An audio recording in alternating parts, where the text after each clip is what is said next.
Potency and dose নিয়ে আজকে প্রথম ক্লাস আলোচনা করব। ক্লাসিক্যাল হোমিওপ্যাথিতে সঠিক রেমেডি নির্বাচন একজন ডাক্তারের শিল্প হতে পারে।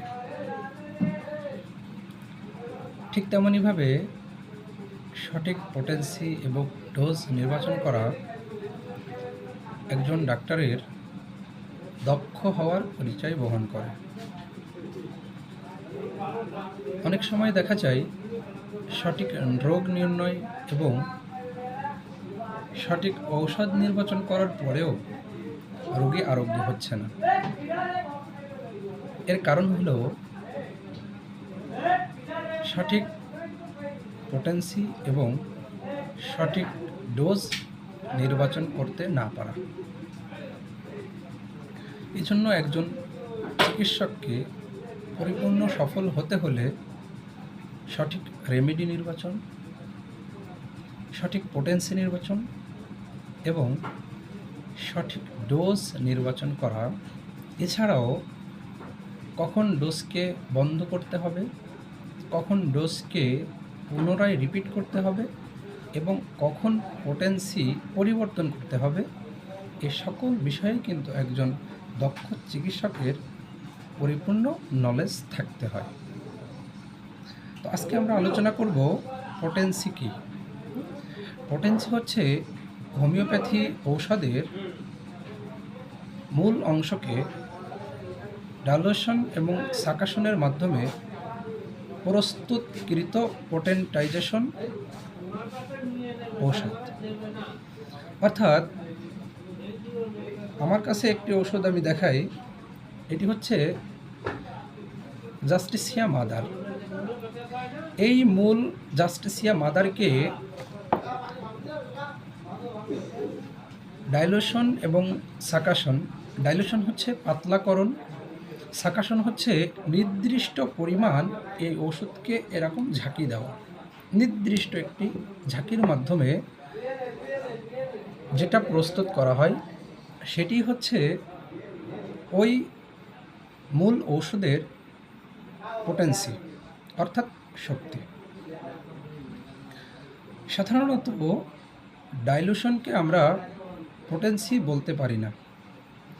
হ্যানিম্যান স্যারের কথা অনুযায়ী, হ্যানিম্যান স্যারের বর্ণনা অনুযায়ী ডাইলুশন এবং এর সাথে সাথে নির্দিষ্ট মাত্রায় সাকাশন অর্থাৎ ঝাঁকানো, এই দুইটা মিলিয়েই কিন্তু পোটেন্সি ঔষধ প্রস্তুত হয়ে থাকে। এটা কিন্তু অবশ্যই আমাদের মাথায় রাখতে হবে। কখনোই আমরা ডাইলুশনকে পোটেন্সি ওষুধ বলতে পারি না। তো সাধারণত আমরা তিনটি উপায়ে মূল ঔষধকে আমরা পোটেন্সি অর্থাৎ শক্তিকৃত হিসেবে প্রস্তুত করে থাকি। 1 নম্বর ডেসিমাল স্কেল, 2 নম্বর সেন্টিসিমাল স্কেল এবং 3 নম্বর এলএম পোটেন্সি, যেটাকে আমরা পরবর্তীতে হ্যানিম্যান স্যার আবিষ্কার করেছেন 50 মিলিসিমাল স্কেল বলে থাকি।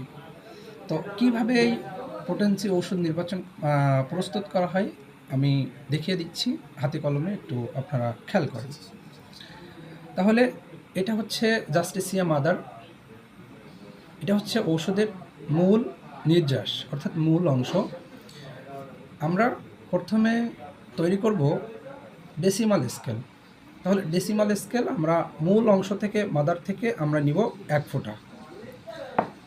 এই 1 ফোঁটা এবং আমরা যে অ্যালকোহল ব্যবহার করি অথবা ডিস্টিল ওয়াটার অনেক দিন ওষুধ ভালো থাকে না, এই কারণে অ্যালকোহল ব্যবহার করা হয়। তাহলে ডেসিমাল স্কেলে আমরা 1:10 অনুপাতে আমরা কিন্তু ওষুধ প্রস্তুত করে থাকি। তাহলে মূল অংশ থেকে আমরা নিলাম 1 ফোঁটা এবং অ্যালকোহল আমরা মিশাবো হচ্ছে, আমরা দিলাম হচ্ছে 9 ফোঁটা। এইটা হয়ে গেল আমার 1x, অর্থাৎ ডেসিমাল স্কেলের 1x আমরা তৈরি করলাম। এবার যে 1x তৈরি হলো, এবার কিন্তু আমরা মূল অংশ থেকে নিচ্ছি না। আমরা যে 1x তৈরি করেছি সেই 1x থেকে আমরা নিব হচ্ছে 1 ফোঁটা। এরপর আমরা আবার সেই আগের নিয়মে অ্যালকোহল দিব হচ্ছে 9 ফোঁটা। এটা হয়ে গেল আমার 2x। এভাবেই কিন্তু আমরা সাধারণত ডেসিমাল স্কেলের ঔষধ প্রস্তুত করে থাকি, অর্থাৎ potency 1x, 2x, 3x, 6x এভাবেই কিন্তু আমরা ফার্মাকোপিয়ায় প্রস্তুত করে থাকি।